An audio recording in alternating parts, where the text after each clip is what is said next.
Hello.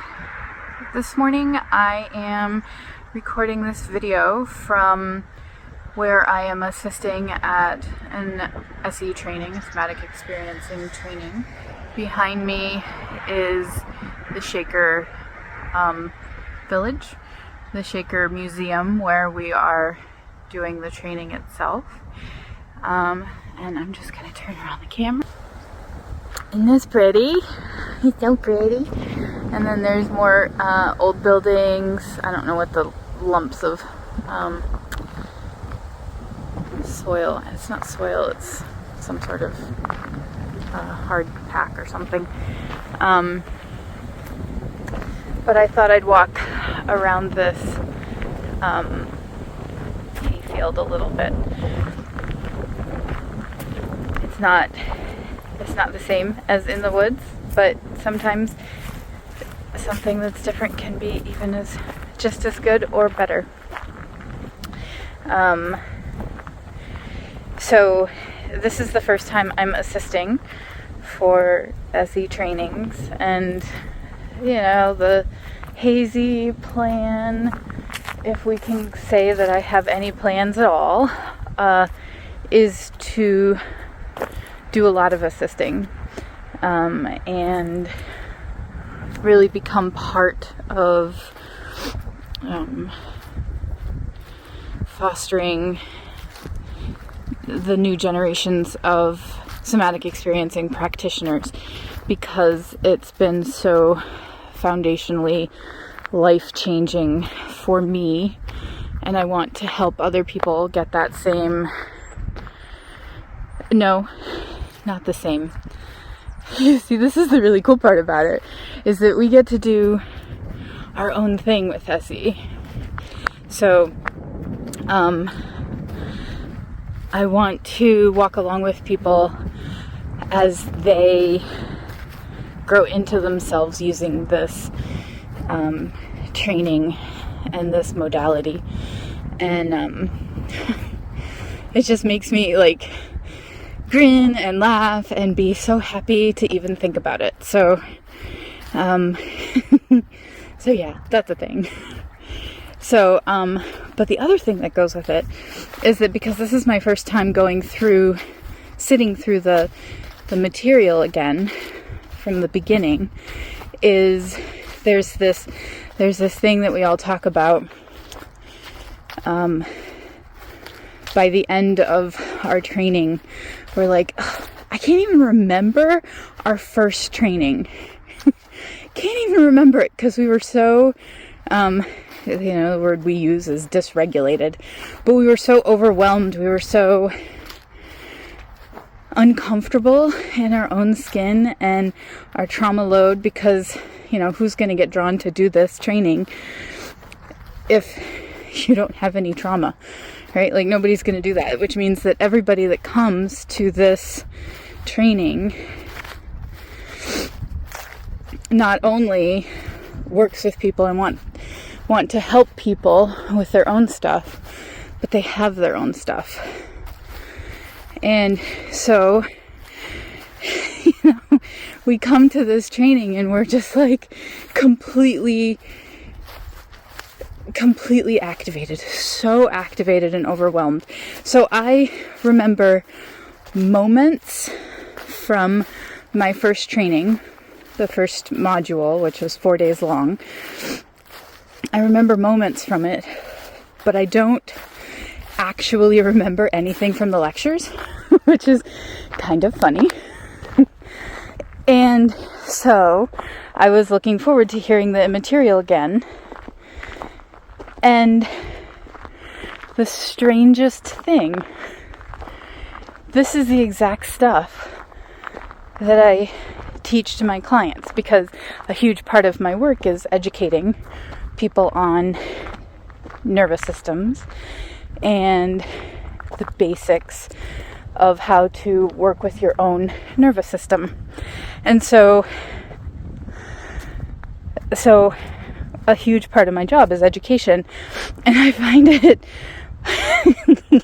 marvelous, fascinating, hugely surprising that I use some of the same words that the trainers are using in the beginner 1 training module that I have no recollection of hearing ever. And so there's this fascinating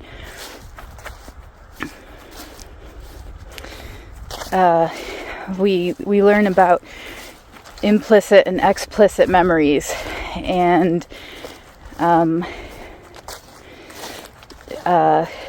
memories that we know about and memories that we don't know about, and procedural memories, and like all these different things. Well, I obviously learned all the things from beginner 1, and all I can say is that between the curriculum that the trainers are given and these particular trainers, I just marvel at the fact that I learned so much when I had no idea that I had learned anything. So that's a thing. It's a really big thing for me. And I wonder how many other things, I mean, obviously trauma, I work with trauma, and trauma is stuff that our body holds on to when our brain doesn't. Or sometimes our brain does. But often our brain isn't holding on to it, but our body is. And so I guess this is an interesting, like, other use of how I held on to this information without realizing it. And that's, I guess it's why it's so important to, state my lineage, because so often I just gather information and incorporate it into my work, even though I don't have an explicit memory of where I got the information, where I got the knowledge. You see the doggies? They're gonna get me.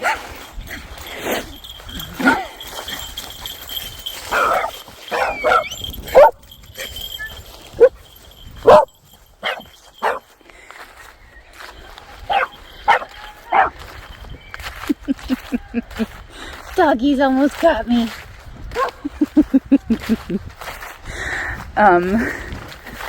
Sometimes I stop because there's beautiful leaves. There aren't as many beautiful leaves today, but doggies are definitely worth stopping for. Look at the difference in the color.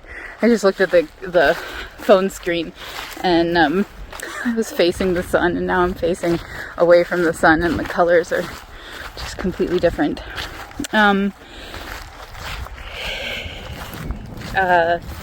I was saying something, but doggies happened. Oh, yes.